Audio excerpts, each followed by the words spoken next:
자,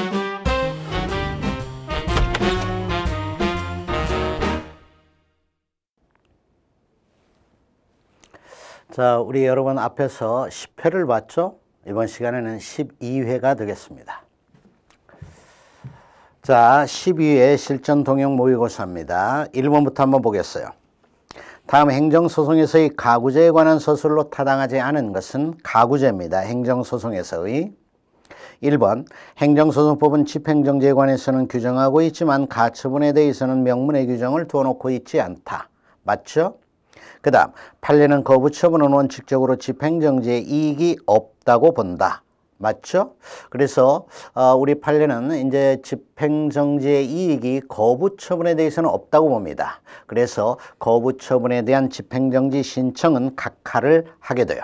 그 다음, 판례는 민사소송법상의 가처분으로서 행정청에 어떠한 행정행위의 금지를 구하는 것은 허용이 될 수 없다고 본다. 맞죠? 가처분, 민사소송법상의 가처분으로서 민사집행법상의 가처분으로서 행정청에 어떠한 행정행위의 금지를 구하는 것, 행정행위의 금지를 구하는 것 동그라미, 이것은 허용이 될 수 없다라고 봅니다. 그 다음 4번, 판례에 의하면 도시 및 주거환경정비법상 주택재건축정비사업조합을 상대로 관리처분계획안에 대한 조합총회 결의의 효력을 다투는 소송, 거기다 밑줄 그읍시다. 주택재건축정비사업조합을 상대로 관리처분계획안에 대한 조합총회 결의의 효력을 다투는 소송, 여기까지 밑줄 긋고요. 그 다음에 관리처분계획안에 대한 조합총회 결의 동그라미요. 이거의 효력을 다투는 소송을 본안으로 하는 가처분에 대해서는 민사집행법상의 가처분에 관한 규정이 준용되지 않는다 그랬는데 이건 틀립니다. 자, 이 4번 문장과 관련해서 옳고 그름을 평가하기 위해서는요, 우리가 두 가지를 염두에 둬야 됩니다. 우선 첫 번째, 거기 밑줄 그은 부분의 소송입니다. 그러니까 주택재건축정비사업조합을 상대로 관리처분계획안, 이 관리처분계획안에 대한 조합총회 결의의 효력을 다투는 소송, 이 소송이 무슨 소송인가라고 하는 걸 우선 알아야 돼요. 이 소송은 행정소송인데 행정소송 중에서 항고소송입니까? 당사자소송입니까? 당사자소송이에요. 당사자소송입니다. 이 점을 하나 알아야 되고, 그 다음 두 번째로 우리 판례에 의할 때요, 항고소송, 행정처분을 다투는 이 항고소송과 관련해 가지고는 민사집행법상의 가처분이라고 하는 가구제는 인정되지 않는다 이렇게 봐요. 그러나 당사자 소송과 관련해 가지고는 민사집행법상의 가처분이라고 하는 가구제 인정이 된다 이렇게 봅니다. 그래서요, 이 4번 문장이 틀렸어요. 그러니까요, 이것을 본안으로 하는 가처분에 대해서는 민사집행법상의 가처분에 관한 규정이 준용된다 이렇게 봐야 돼요. 그래서 이게 틀립니다. 우리 판례가 이렇게 보는 이유가 어디에 있냐면 이걸 알아야 돼요. 우리 지금 행정소송법입니다. 행정소송법과 관련해 가지고 이거는 제가 앞에서도 얘기한 적이 있는데요. 행정소송법과 관련해 가지고 집행정지라고 하는 이 가구제 규정, 이 집행정지에 관한 규정이 우리 행정소송법에 있죠. 그런데 이 집행정지라고 하는 가구제 규정은 이거는 이제 항고소송과 관련해 가지고 우리 행정소송법에 규정이 두어져 있습니다. 그렇다면 이 집행정지에 관해서 항고소송과 관련해서 우리 행정소송법에서 규정을 해놓고 있는데 이 집행정지에 관한 규정이 행정소송인 당사자 소송에 준용이 되냐라고 하는 문제가 있는데 준용이 안 됩니다. 다시 한번, 행정소송법상의 집행정지에 관한 규정은 당사자 소송에 준용된다, 안 된다? 안 된다라고 하는 얘기예요. 그래서 이제 이렇게 보는 겁니다. 여기 민사집행법상의 민진법이라고 해봅시다.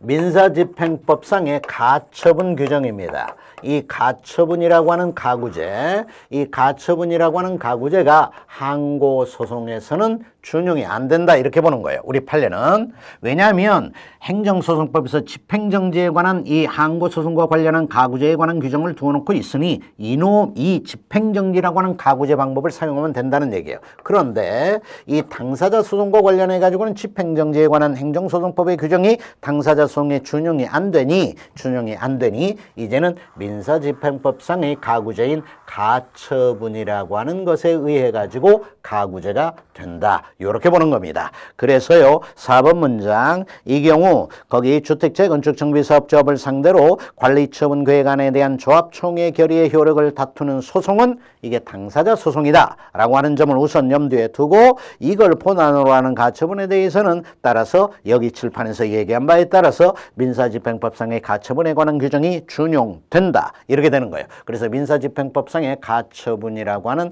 가구제가 이 당사자 소송과 관련해 가지고 인정이 된다라고 하는 게 판례입니다. 정답은 4번이고요. 그 다음에 2번. 행정심판과 이의신청에 관한 설명으로 타당하지 않은 것은 다툼이 있으면 판례를 따르라. 우리 앞에서 이런 얘기 많이 했었죠. 이의신청에 관해서 많은 법에서 규정을 두어놓고 있는데 그 많은 법에서 규정을 두어놓고 있는 이의신청에는요 행정심판에 해당이 되는 이의신청도 있고 행정심판에 해당하지 않는 이의신청도 있다라고 그랬습니다. 그렇죠? 자, 그와 관련된 걸 염두에 두고 보면 됩니다. 다툼이 있으면 판례를 따른다. 1번. 행정심판인 이의신청입니다. 행정심판인 이의신청은 특별행정심판의 성질을 가지므로 개별법에서 이의신청에 관해서 특별히 정한 규정은 행정심판법에 우선해서 적용이 되고 개별법에서 규정하고 있지 아니한 사항에 대해서는 일반법인 행정심판법이 적용이 될 거다. 그렇죠? 이거는 이제 행정심판인 이의신청이라면 이거는 일종의 특별행정심판이 되니까 이렇게 되게 되는 겁니다. 그 다음 행정심판이 아닌 이의신청에서 행정청의 기각하는 결정 통지는 독립된 처분의 성질을 갖는다 그랬는데요. 이건 독립된 처분의 성질을 갖는 게 아니고 단순히 행정청이 한 원래의 처분을 그대로 유지 존속시킨다라고 하는 것에 지나지 않습니다. 그래서 행정심판이 아닌 이의신청이야. 행정심판이 아닌 이의신청에서 행정청의 기각하는 결정 통지는 독립된 처분의 성질을 갖는 게 아니고 따라서 이때 기각하는 결정 통지 이거는 행정정성의 대상이 되는 처분이 아니다 이렇게 됩니다. 그래서 틀렸어요.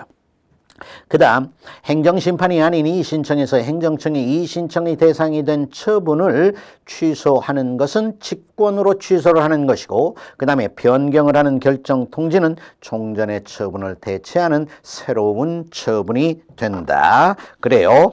자, 이 3번 문장도 2번 문장과 비교를 해가지고 염두에 둬야 됩니다. 기각하는 결정의 통지는 이제 행정정성의 대상이 되는 처분이 아니다라고 하는 점을 염두에 두고 그 다음에 그런 행정심판이 아닌 이의신청에서 행정청이 이의신청의 대상이 된 처분을 취소했다. 그러면 행정청이 직권으로 취소를 한 것이 되게 되고 그 다음에 변경을 하는 결정 통지는 종전의 처분을 대체하는 새로운 처분이다. 이렇게 보는 것입니다. 그 다음에 행정심판이 아닌 이의신청도 처분에 대한 불복제도이므로 이의신청에 따른 직권 취소에도 불가변력은 인정된다. 요 점도 일단 염두에 둬야 됩니다. 행정심판이 아닌 이의신청의 경우라 하더라도 이 이의신청에 따라 가지고 행정청이 직권으로 취소했다. 이럴 때 직권 취소에도 불가변력이 인정된다. 이렇게 보더라는 얘기예요. 불가변력이 인정이 된다라고 하는 점, 행정심판이 아닌 이의신청에 대한 행정청의 직권 취소라 하더라도 그 얘기입니다. 자, 맞고요. 정답은 2번입니다. 그 다음에 3번. 다음 행정입법에 대한 설명 중 가장 타당하지 않은 것은 다툼이 있으면 판례를 따르라. 1번. 경찰청장은 행정 각 부의 장애아니므로 불이행 재정권이 없다. 따라서 자신의 업무에 관해 법규 명령의 제정이 필요한 경우에는 불이행 행자부령에 의해야 된다. 행정안전부령에 의해야 된다. 지금은 행정자치부라고 하는 것이 명칭이 안전부로 바뀌었죠. 행정안전부로. 그래서 행정안전부령에 의해야 된다. 맞죠? 그 다음에 부당이득금의 금액과 징수 방법 등을 포괄적으로 조례에 위임, 거기까지 밑줄입니다. 부당이득금의 금액과 징수 방법 등을 포괄적으로 조례에 위임, 포괄적 동그라미, 조례 동그라미요. 이렇게 위임을 해놓고 있는 하천법 33조 사항이 있는데 이거는 포괄 위임 금지 원칙에 반하지 않는다. 맞아요. 조례의 위임은 포괄적 위임도 가능하지요. 따라서 포괄 위임 금지 원칙이라고 하는 것은 이 조례와 관련해 가지고는 적용이 안 되게 됩니다. 그래서 포괄적으로 이렇게 조례로 정하도록 이렇게 위임을 해줬다 하더라도 그거는 포괄 위임 금지 원칙에 어긋난다라고 볼 수 없다.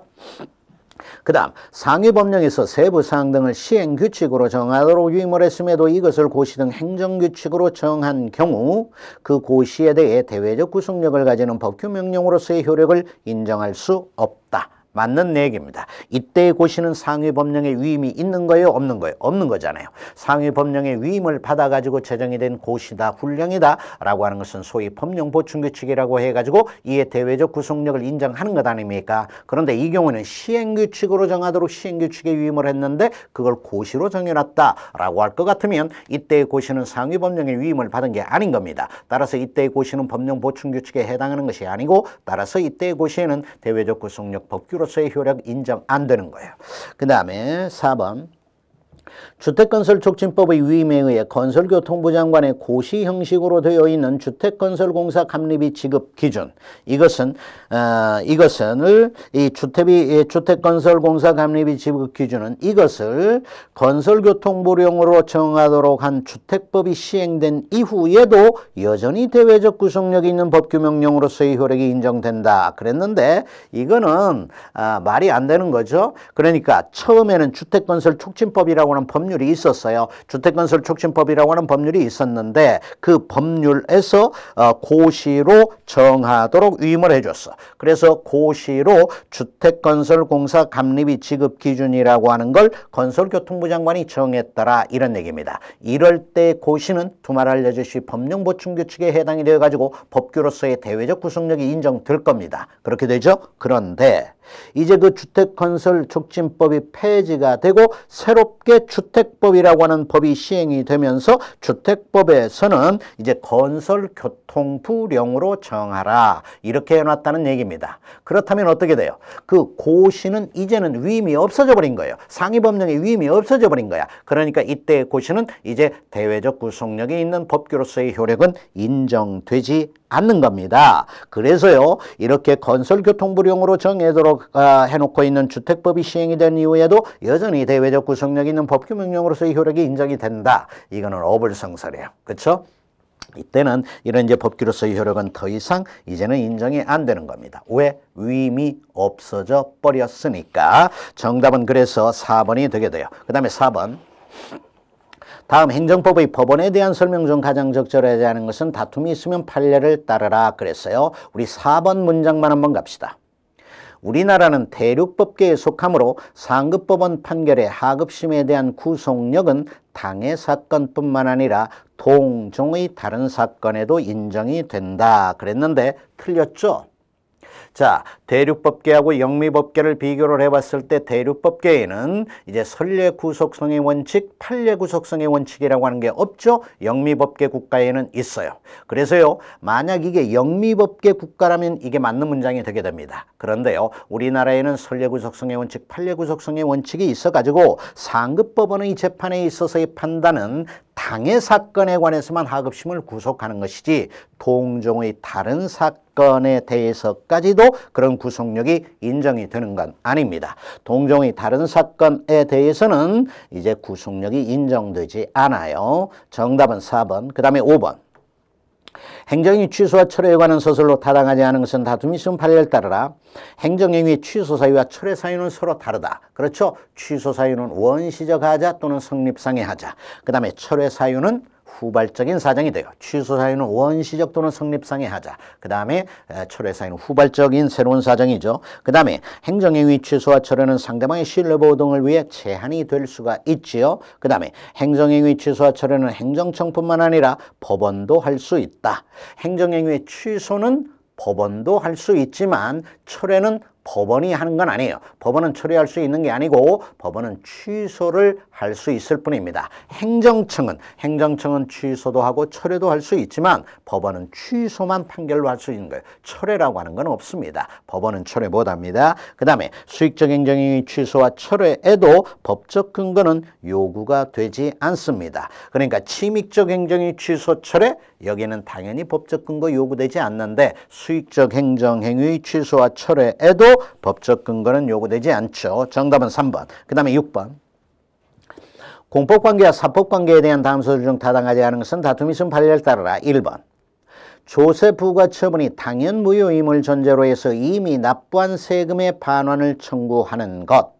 이것은 민사상의 부당이득 반환 청구로서 민사소송 절차에 따라야 한다. 그렇죠? 이거는 민사소송 절차로 가는 것인데 주의해야 될 것은 2번 문장과 관련이 되는 것이죠. 국가에 대한 납세 의무자의 부가가치세 환급세 지급 청구는 민사상의 부당이득 반환 청구로서 민사소송 절차에 따라야 한다. 그랬는데 틀렸어요. 민사상의 부당이득 반환 청구다. 이 부분이 틀렸고 그 다음에 민사소송 절차다. 이 부분이 틀렸죠. 부가가치세 이거는 이미 앞에서도 우리 나왔어요.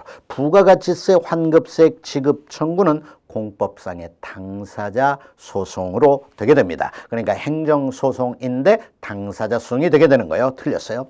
그 다음에 그래서 정답은 2번이고요. 그 다음에 7번으로 내려갑시다. 행정상 법률관계에 관한 다음 소설 중 타당하지 않은 것은 다툼이 있으면 판례를 따르라. 1번 판례는 행정청이 양도인에게 있는 제재 사유를 이유로 양수인에게 제재를 가할 수 있기 위해서는 명문의 규정이 있어야 한다고 본다. 거기 명문의 규정이 있어야 틀렸죠. 이거는 우리 기본이론 시간에 그 다음에 판례 특강 시간에도 많이 얘기를 하는 것인데 이런 건 뭐죠?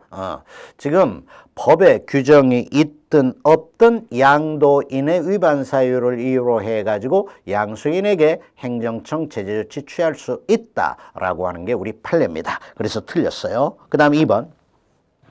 식품위생법은 사업이 양도된 경우에 행정제재 처분의 효과의 이전을 인정하면서도 양수인 등이 사업의 양수 시에 선의였음을 증명하는 때에는 이전이 되지 않는다라고 규정하고 있다. 그렇죠?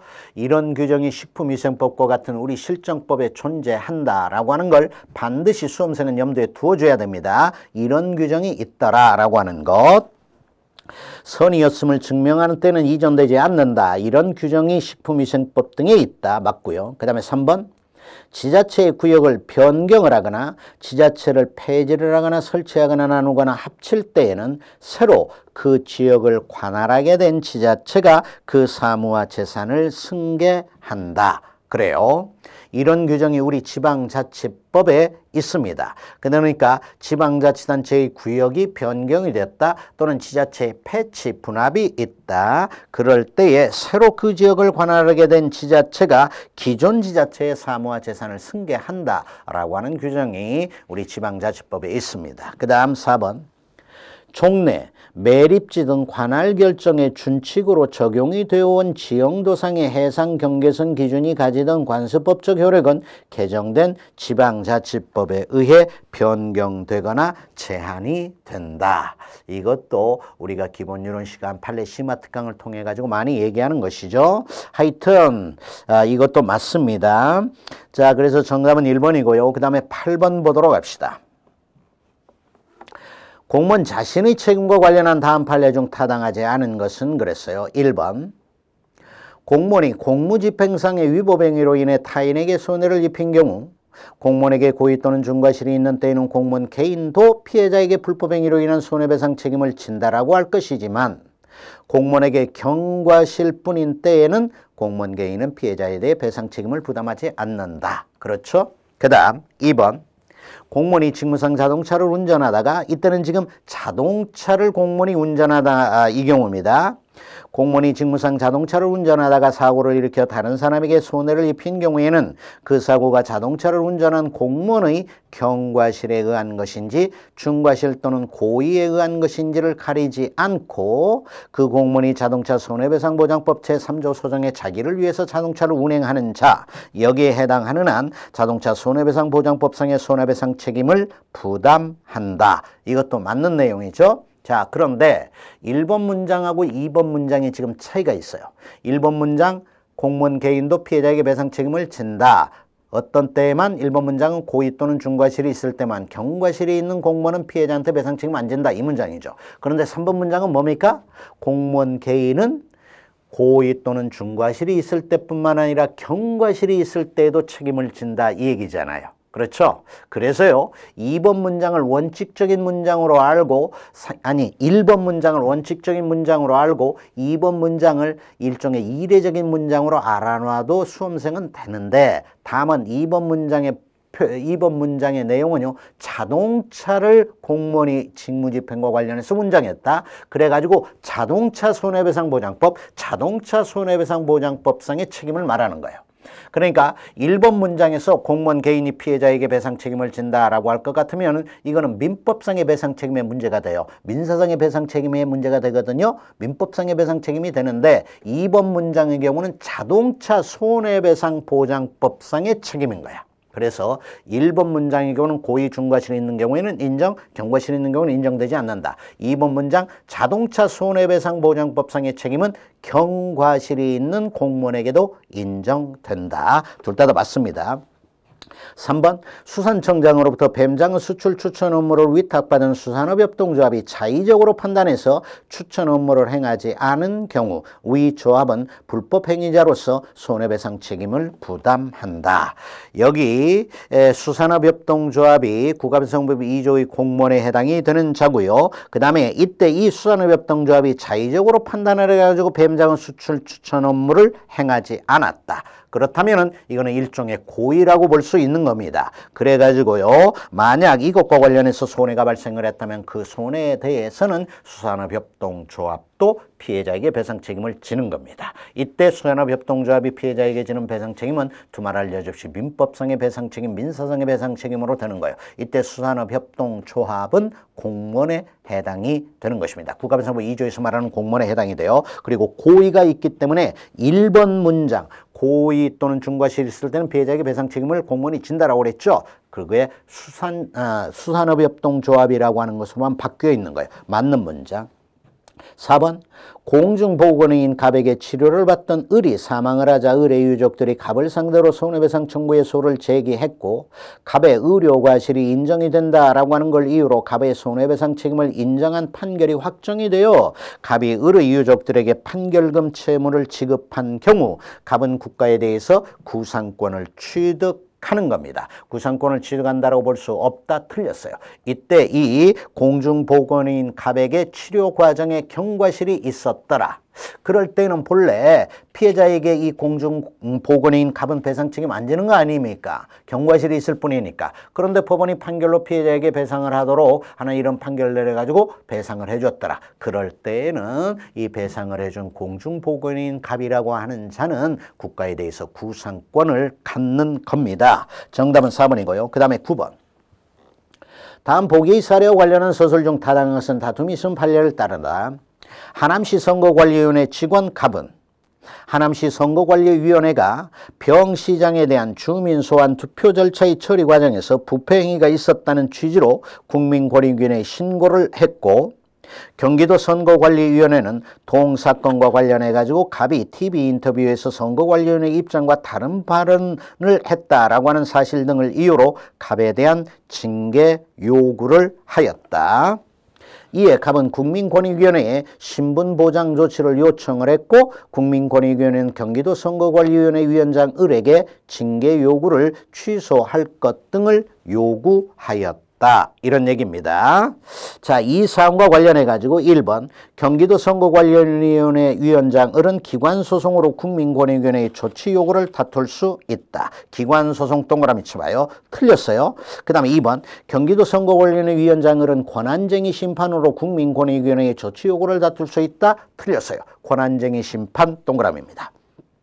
자, 1번 문장은 왜 틀렸죠? 기관소송은 법정주의죠. 기관소송이 가능하도록 하는 규정을 두어놓고 있는 사항에 대해서만 기관소송이 가능한 거예요. 그렇죠? 그런데 이런 사안에 대해서 기관소송이 가능하도록 하는 우리 실정법상의 규정은 없습니다. 그래서 기관소송 불가예요. 그 다음에 2번 문장 권한쟁의 심판이 있는데 이 권한쟁의 심판은 헌법재판소의 관장사항이죠. 그런데 권한쟁의 심판에 있어서 그때 그 권한쟁의 심판사항이 뭐냐면 국가기관 상호 간의 권한 다툼, 그 다음에 국가기관과 지자체 간의 권한 다툼, 그 다음에 지자체 상호 간의 권한 다툼, 이게 권한쟁의 심판사항으로 되어 있거든요. 그럴 때 국가기관 상호 간에 이제 권한 다툼이 권한쟁의 심판의 대상으로 되어 있는데 이때 말하는 국가기관은요 헌법기관을 말합니다. 다시 말해서 헌법에 의해서 설치되어 있는 기관 상호 간의 권한 다툼, 이게 권한쟁의 심판의 대상이 되는 것이에요. 그런데 지금 선거관리위원회는 어때요? 헌법에 의해서 설치가 되어 있지만 국민권익위원회는 헌법에 의해서 설치가 된 게 아니라 법률기관이에요. 법률에 의해서 설치된 기관입니다. 따라서 권한쟁의 심판의 대상이 아닙니다. 그래서 틀렸어요. 그 다음 경기도 선거관리위원회 위원장은 국가기관이므로 국민권익위원회의 조치 요구를 항고성으로 다툴 수 있는 원고 적격이 인정되지 않는다 그랬는데요. 틀렸어요. 밑에 4번 경기도 선거관리위원회 위원장을에게 국민권익위원회의 조치 요구의 취소를 구하는 소송을 제기할 법률상 이익이 인정됩니다. 그래서 원고 적격이 인정된다는 얘기예요. 4번이 맞고 3번이 틀렸습니다. 그러니까요. 지금 이게 무슨 얘기냐면 4번 문장이 맞거든요. 그렇다면 경기도 선거관리위원회 위원장은 국민권익위원회의 조치 요구에 대한 취소 소송을 제기할 수 있다 이 얘기잖아요. 그러면 이것과 관련해서 우리가 이제 두 가지를 염두에 둬야 되는데 하나가 뭡니까? 이때 그 국민권익위원회의 조치 요구는 항고소송의 대상이 되는 처분으로 우리 판례가 보았다라고 하는 점. 그 다음에 두 번째로 경기도 선거관리위원회 위원장에게 그것에 그 처분의 취소를 구할 원고 적격을 인정해 주었다는 얘기가 되게 됩니다. 그렇다면 경기도 선거관리위원회 위원장은 국가기관이잖아요. 그렇다면 국가기관에게 항고소송의 원고 적격을 지금 인정해 준 사건이다. 그런 얘기가 되게 됩니다. 자, 국가기관에게도 항고소송의 원고 적격이 이렇게 인정이 될 수가 있다. 정답은 4번인데 우리 판례가 이렇게 국가기관에게 항고성의 원고 적격을 인정해 준 경우는요. 일반적인 아닙니다. 일반적으로는 아니에요. 만약 기관소송이나 권한쟁의 심판 이런 게 가능하다면 그것으로 가는데 그게 안 돼서 이 경우에 항고소송의 대상 적격, 항고소송의 원고 적격을 우리 법원이 대법원이 보충적으로 인정을 해준 것이다. 이렇게 평가가 됩니다. 정답은 4번. 그 다음에 10번. 항고성의 대상 및 제소기간에 관한 서술로 타당한 것은 다툼이 있음 판례를 따르라. 1번 민원사항에 대한 행정기관의 장애 거부 처분에 불복을 해가지고 민원사무 처리에 관한 법률 18조 1항에 따라 이의신청을 한 경우 이의신청에 대한 결과를 통지받은 날로부터 취소의 제소기간이 기산이 된다 그랬는데요. 이건 틀립니다. 자, 이게 틀린 가장 주된 이유는 어디에 있냐면 민원사무 처리에 관한 법률상의 이의 신청은 행정심판이 아니다라고 하는 얘기예요. 자, 봐봐. 우리 취소의 제소기간이 어떻게 되죠? 처분이 있음을 한 날로부터 90일 이렇게 되잖아요. 그런데 행정심판에 대한 재결을 거친 경우에는 재결서 정본을 송달받은 날로부터 90일 이렇게 되죠. 이렇게 된다는 얘기입니다. 취소의 제소기간 처분이 있음을 한 날로부터 90일, 만약 행정심판에 대한 재결을 거친 경우는 재결서 정본을 송달받은 날로부터 90일 이렇게 되는 것 아닙니까? 그런데 여기에 이 민원사무 처리에 관한 법률상의 이의신청, 이거는 행정심판이 아닌 이의신청이에요.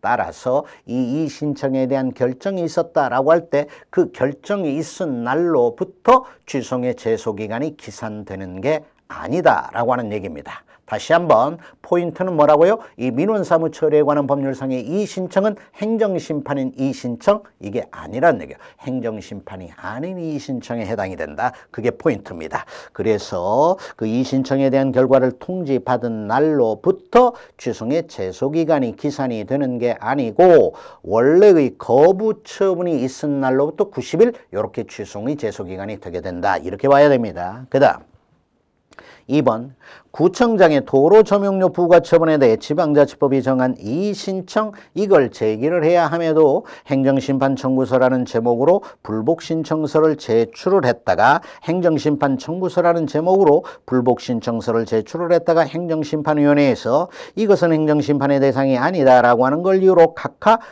결정을 받은 뒤 위처분에 대한 취소를 제기한 경우 제소기간은 원처분을 안 날로부터 기산하는 게 타당하다 그랬는데요.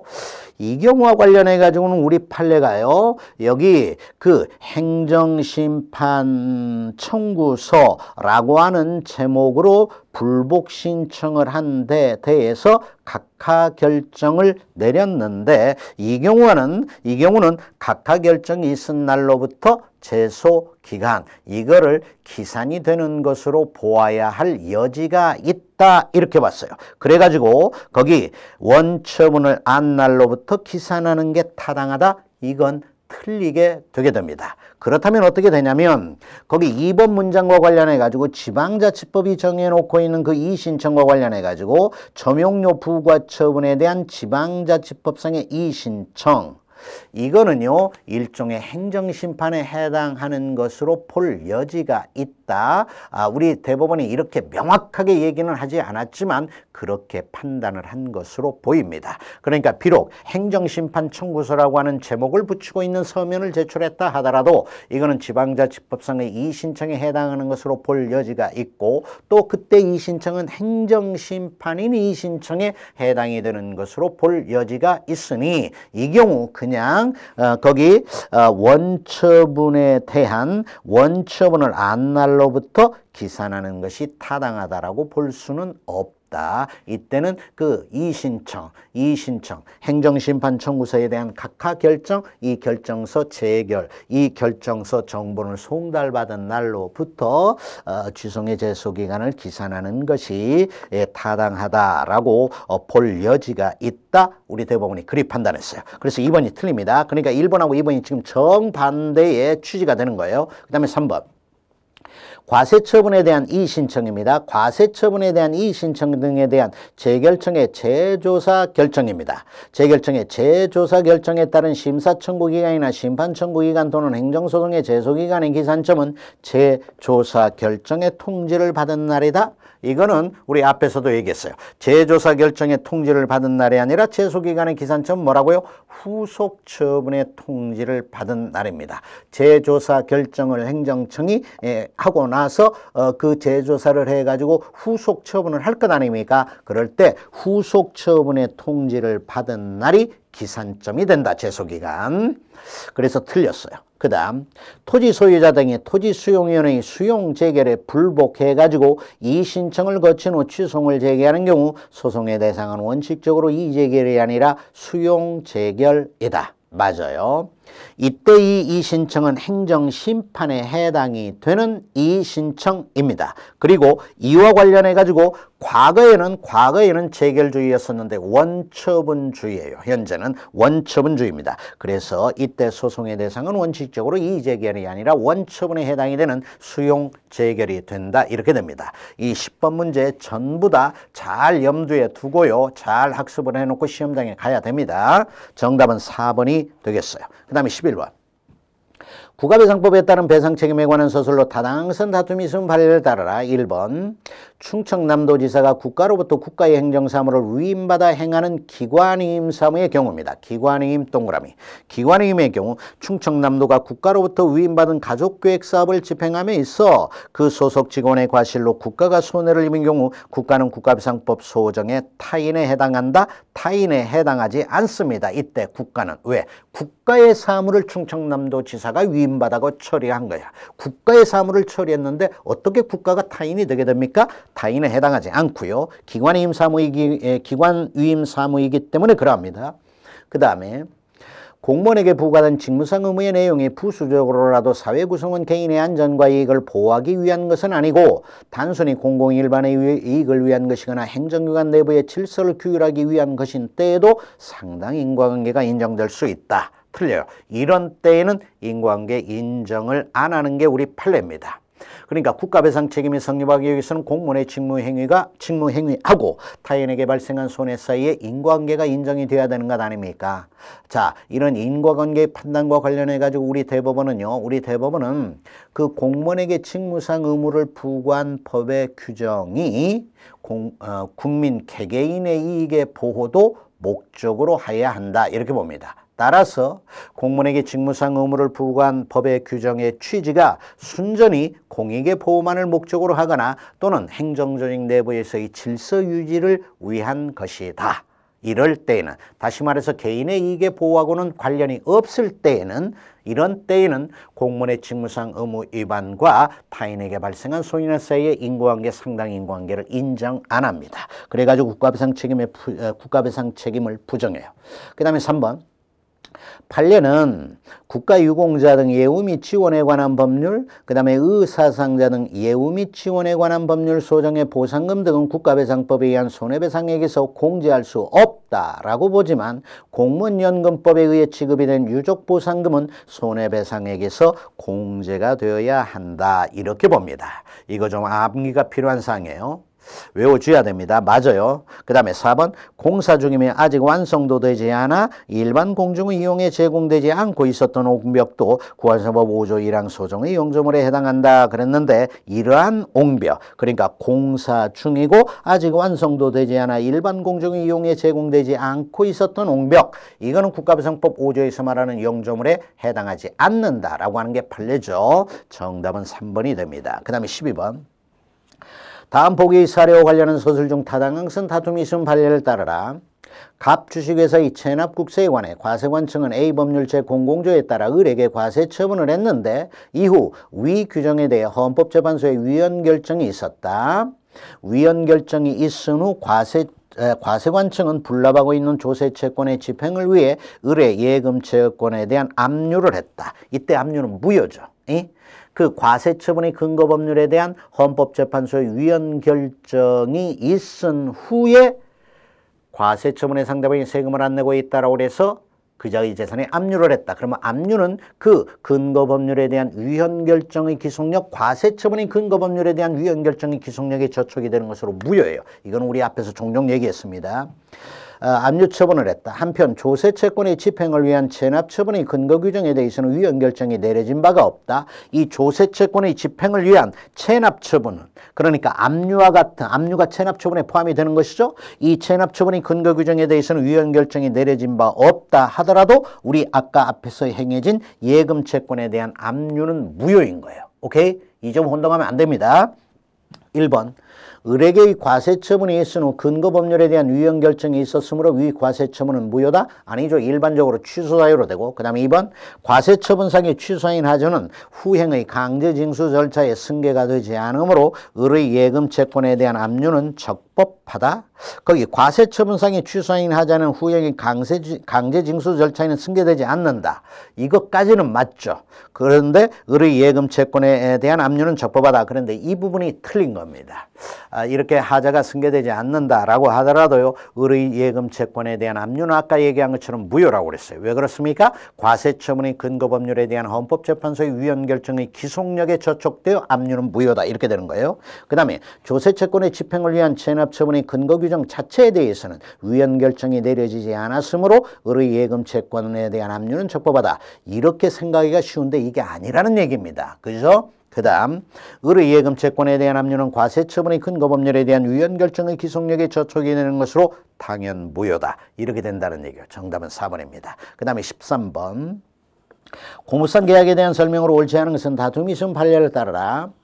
공공용지의 취득 및 손실보상에 관한 특례법에 따른 토지 등의 협의취득 거기다 동그라미 협의취득 토지 등의 협의취득 밑줄 협의취득 동그라미 이 협의취득에 기한 손실보상금이 있는데 이것의 환수통보는 사법상의 이행청구에 해당하는 것으로서 항고송의 대상이 되는 행정처분이라고 할 수 없다. 그렇습니다. 사법상의 이행청구 동그라미 이때 이 손실보상금의 환수통보입니다. 협의취득에 기한 손실보상금이 있었는데 이놈을 환수하라. 환수하기 위해서 행정청 쪽에서 또는 사업시행자 쪽에서 환수 통보를 했다. 이거는 사법상의 행위일 뿐입니다.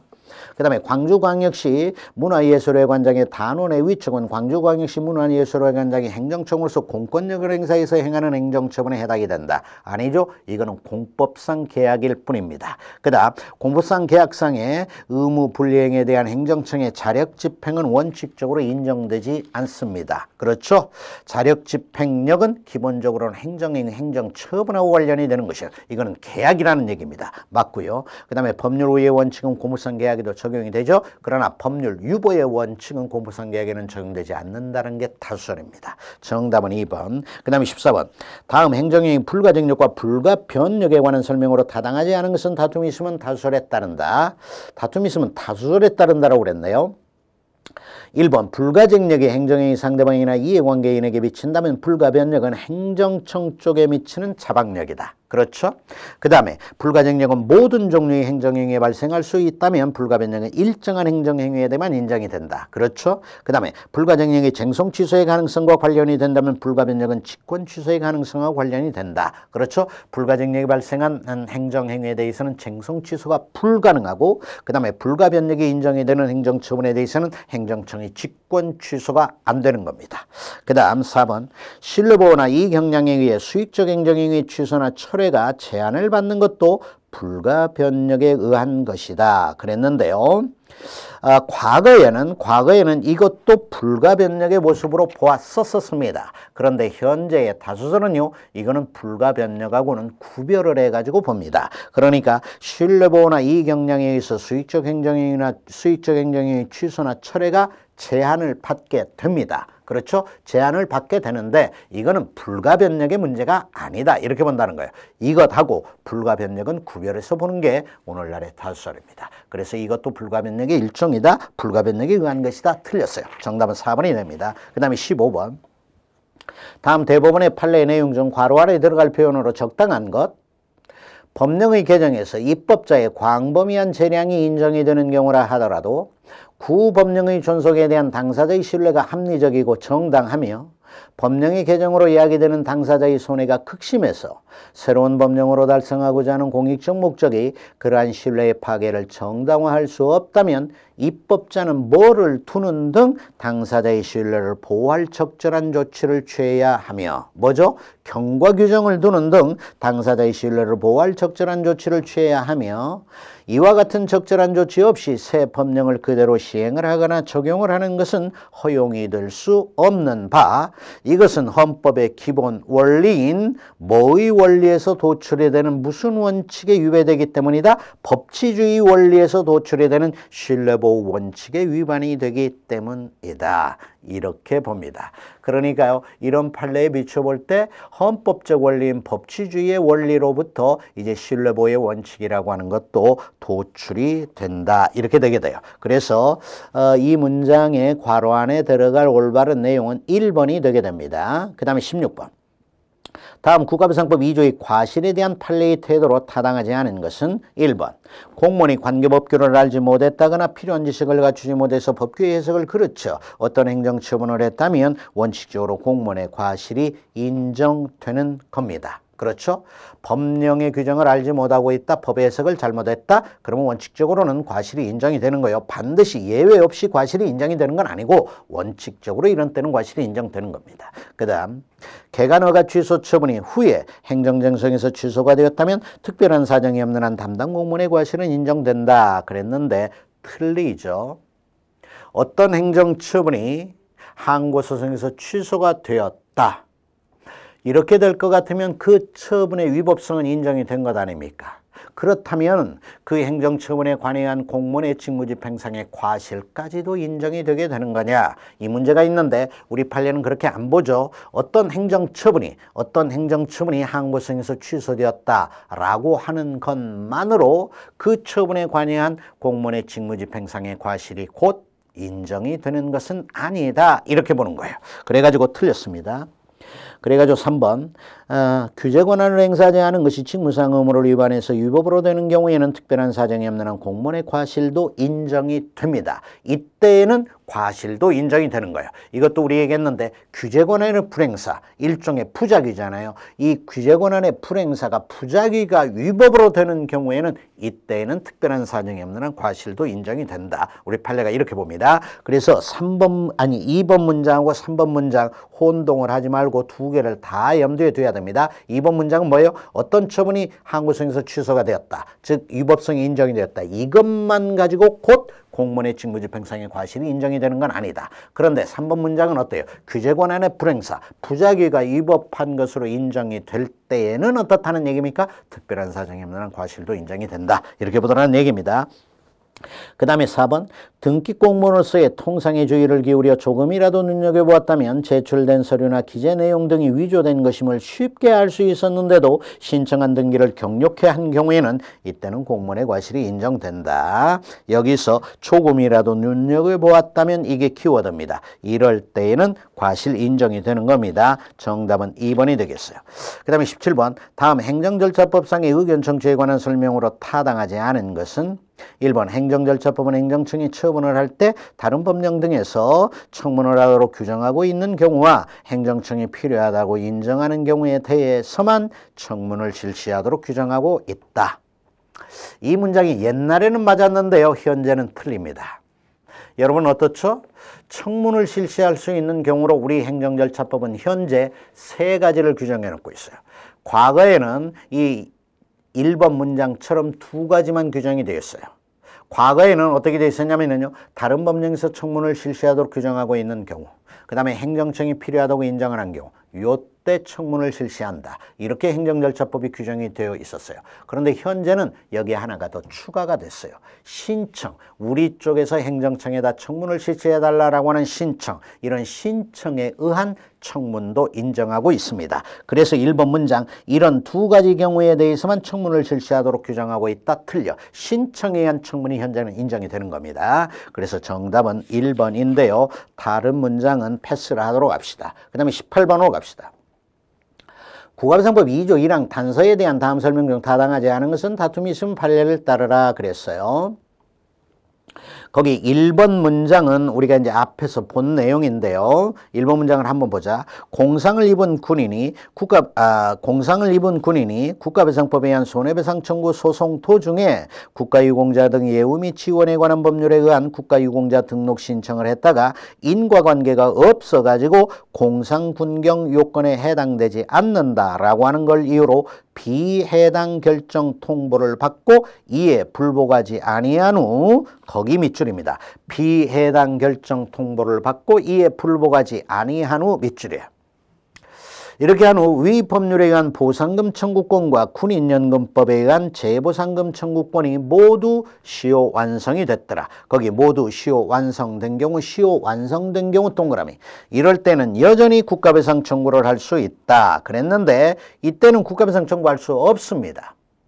우리 국가배상법이 그 군인 등과 관련해 가지고 어떻게 규정을 해놓고 있죠? 군인 등과 관련해 가지고 2조 1항 단서에서 규정을 해놓고 있죠. 자, 군인 등이, 이때 말하는 군인 등은 군인, 군무원, 경찰 공무원, 예비군 대원을 말합니다. 이렇게 되는 것이죠. 자, 그런 군인 등이 전투훈련 직무집행과 관련해 가지고 전사순직 공상을 당했다. 이럴 때에 본인이나 그의 유족이 다른 법률에 따라 가지고 재보상금이나 유족연금, 상해연금 등의 지급을 받을 수 있을 때에는, 다른 법에 따라 가지고 그런 보상을 받을 수 있을 때에는 국가배상법에 의한 배상 청구 안 된다. 이게 국가배상법 2조 1항 단서의 군인 등에 대한 국가배상 청구권을 제한하는 규정입니다. 그렇죠? 그렇게 되잖아요. 자, 이렇게 되는데요. 이때 말입니다.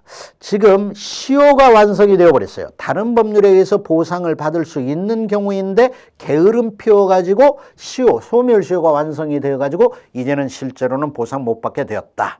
그럴 경우에는 국가배상 청구할 수 있느냐? 아니다라고 하는 얘기입니다. 시효가 완성이 되어버려가지고 보상을 현실적으로 못 받는다라고 하더라도 다른 법에 의해 가지고 보상을 받을 수 있는 경우에 해당이 되는 거예요. 그러니까 국가배상 청구 못하게 되는 겁니다. 그래서요, 시효가 완성이 되어버렸다. 다른 법에 의해서 보상을 받을 수 있는 권리가 소멸시효가 완성이 되어가지고 이제는 다른 법에 의한 보상 못 받게 되었다. 이럴 때에도 국가배상 청구 못하게 되는 겁니다. 그 군인 등은 이렇게 되는 거예요. 그래서 이 경우 여전히 국가배상 청구를 할 수 있다. 틀려. 그 다음에 2번 경찰 공무원이 낙석사고가 일어난 지점 주변의 교통정리를 위해 순찰차를 운전하고 그 사고 현장 부근으로 가다가 산에서 떨어진 소형 차량 크기의 낙석이 순찰차를 덮침으로써 사망한 경우 그 유족에게는 국가배상 청구권이 인정되지 않는다. 이렇게 봤어요. 그러니까 국가배상법 2조 1항 단서에 해당하는 것으로 이 낙석사고와 관련해 가지고 경찰이 순찰 나가다가 돌멩이 굴러떨어진 것에 의해서 사망한 경우 이것도 국가배상법 2조 1항 단서가 적용이 되는 것으로 본 겁니다. 그래가지고 국가배상 청구할 수 없다. 맞아. 그 다음에 대법원은 민간인과 직무집행중인 군인 등이 공동불법행위로 직무집행중인 다른 군인 등에게 피해를 입힌 경우 민간인은 자신의 부담 부분에 한해서 거기다 동그라미 민간인은 자신의 부담 부분에 한하여 동그라미 손해배상 의무를 부담하고 국가 등에 대해서는 구상을 청구할 수 없다. 맞지요? 우리 대법원은 이렇게 봅니다. 그런데 4번 헌법재판소는 국가배상법 2조 1항 단서 중 군인에 관련되는 부분을 일반 국민이 직무집행 중인 군인과의 공동불법행위로 직무집행 중인 다른 군인에게 공상을 입혀 그 피해자에게 공동의 불법행위로 인한 손해를 배상한 다음 공동불법행위자인 군인의 부담 부분에 대해서 국가에 대해 구상권을 행사하는 것을 허용하지 않는다고 해석하면 국가에 대한 구상권을 허용하지 않는다라고 해석한다면 헌법 위반이다. 우리 헌법재판소는 이렇게 봅니다. 그죠? 그래서 이 18번 문제도 전부 다 좀 염두에 둬야 돼요. 특히 3번 문장은 대법원, 4번 문장은 헌법재판소의 입장과 관련된 내용입니다. 여하튼 정답은 1번이고요. 그 다음에 19번. 항고소송에서 법률상 이익에 관한 판례로 타당하지 않은 것은 1번 취소 판결로 인한 권리 구제의 가능성이 확실한 경우에만 거기다 동그라미 확실한 경우에만 소액이 인정이 되는 것은 아니다. 거기까지 밑줄. 맞아요. 그래서 그 취소 소송과 관련해 가지고 이제 소액이익이랬는데요. 그 소액이익 권리 구제 가능성이 확실한 경우에만 소액이 인정이 되느냐? 그건 아니에요. 권리 구제 가능성이 확실한 경우에는 당연히 소액이 인정이 되겠지만 권리 구제가 될 가능성만 있어도 소액은 인정이 되는 겁니다. 확실한 경우에만 인정이 되는 건 아니에요. 그래서 1번 맞아. 가능성만 있어도 소액이 인정되는 거고 그 다음에 2번은 패스를 하고요. 그 다음에 3번입니다. 사업시행계획 인가처분의 유효를 전제로 한 1년의 후속행위가 이루어진 경우 당초 사업시행계획을 실질적으로 변경을 하는 내용으로 새로운 사업시행계획을 수립해서 시장군수로부터 인가를 받았다. 여기까지만 다시 좀 봅시다. 사업시행계획 인가가 있었어요. 그런데 이런 인가처분의 유효를 전제로 한 1년의 후속행위가 이루어진 경우 당초의 사업시행계획을 실질적으로 변경을 하는 내용으로 새로운 사업시행계획을 수립해서 시장군수로부터 인가를 받았다. 거기 실질적으로 변경 동그라미입니다. 이렇게 실질적으로 변경을 하는 후속처분이 있게 되면 선행처분, 그러니까 처음에 사업시행계획 인가처분, 이놈은 무효가 되어버립니다. 예? 이놈은 무효가 되어버려요. 그래가지고 그렇게 되는데 하여튼 무효가 됩니다. 이렇게 인가를 받았다면 당초 사업시행계획에 무효 확인을 구할 소액은 소멸한다라고 봐야 된다 그랬는데요. 우리 판례 당초 사업시행계획에 무효 확인을 구할 소액이익은 여전히 인정된다 이렇게 봤어요. 왜냐하면 당초 사업시행계획에 대해서 무효 확인을 받게 되면 당초의 사업시행계획 인가처분이 있은 후에 있었던 후속 조치들도 영향을 받게 되는 것이니 이런 경우에 당초의 사업시행계획은 무효가 되는데 이럴 때 당초의 사업시행계획에 무효 확인을 구할 소액이 있다 이렇게 본 거예요. 주의해서 염두에 둬야 됩니다. 그러니까 두 가지를 염두에 둬야 돼요. 이 경우 실질적으로 바꾸는 후속 처분이 있었으니까 앞서의 사업시행계획은 무효가 되어버린다라고 하는 점, 그 다음에 실질적으로 바꾸는 그 후속 처분이 있은 후에도 그 선행처분인 사업시행계획의 무효 확인을 구할 소액은 여전히 인정된다라고 하는 점, 이 점 염두에 둡시다. 그 다음에 4번. 교육부 장관이 사학분쟁조정위원회의 심의를 거쳐 갑 대학교를 설치, 운영하는 을 학교 법인의 이사 8인과 임시이사 1인을 선임한 데 대해 갑대학교 교수협의회와 총학생회, 거기 갑대학교 교수협의회와 총학생회 동그라미입니다. 교수협의회와 총학생회는 이사 선임 처분을 다툴 법률상 이익을 가지지만 전국대학 노동조합 갑대학교 지부입니다. 거기 노동조합 갑대학교 지부 동그라미. 여기는 법률상 이익이 없다. 우리 판례 이렇게 봤어요. 자, 이 문제도 19번 문제도 1번부터 4번까지 전부 다 좀 염두에 두면서 잘 학습을 해 줍시다. 그 다음에 20번.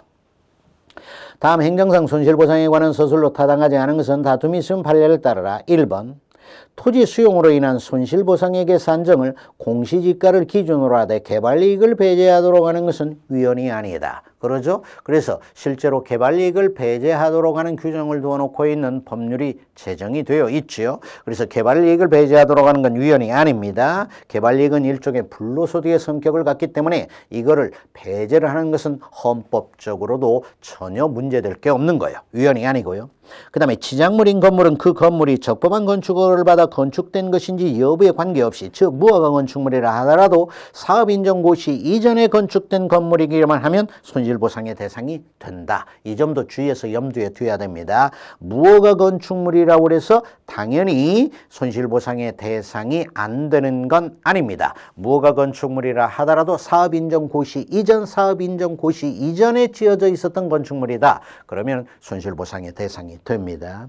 그 다음에 수용재결 이전의 사업인정고시 등 절차의 진행으로 입은 영업상의 손실이나 수용재결에 의한 수용의 효력이 발생하기 전에 사업시행자가 사업을 시행함으로 인해서 입은 영업상의 피해는 이건 손실보상의 대상이 아닙니다. 거기 맨 첫 번째 수용재결 이전 동그라미, 그 다음에 두 번째 줄 수용재결에 의한 수용의 효력이 발생하기 전 동그라미입니다.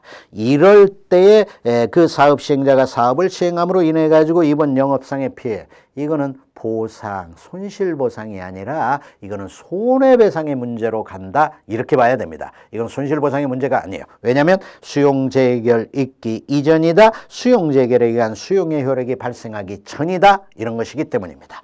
그 다음 4번, 판례는 간접 손실은 헌법 23조 3항의 정당한 보상의 대상이 되는 것으로 보지만 간접 손실에 대한 보상 규정이 없는 경우에는 간접 손실에 대한 보상을 인정하지 않는다 그랬는데, 간접 손실에 대한 보상 규정이 없을 때에도 그 간접 손실이 예측 가능하고 그 다음에 간접 손실의 범위를 확정할 수 있을 때에는 보상 된다라고 하는 게 판례죠. 보상 규정이 없어도 간접 손실이 그런 경우에는 이제 보상 대상이 된다라고 하는 게 판례예요. 그래서 틀렸습니다.